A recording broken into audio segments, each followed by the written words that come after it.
So someone on Twitter asked me, how can I have so many positions? How can I manage so many positions and at the same time enter new ones? And the simple answer is I really don't manage them that much. Like most of my positions are like I have some nice profits on them. They're very far from my entry and they're usually far from my stop areas. Let's say Pixelworks, for example, I'm in from 375, right? So it's not even close to my stop at 370. URA, I'm short from like 1920 or something like that, or 1915 or whatever.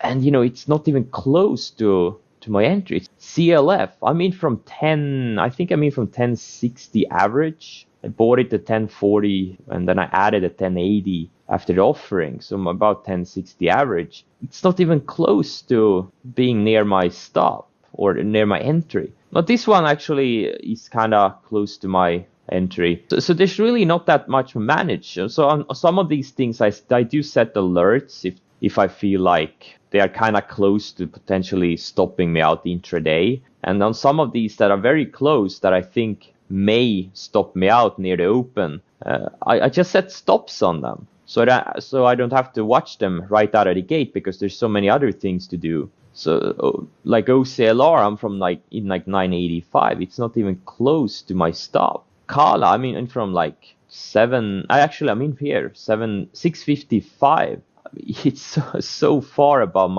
any stop areas. I mostly don't even watch these things intraday. I just may look at them near the open if I get a few seconds over from watching everything else, and then I may look at them quickly midday and then before they close, just to see if they close well or if I have to take some profits or size down or anything. So I hope this answers the question. Even though I may have, a bunch of positions, I may only watch a few of them closely because they are near my entry or near my stops.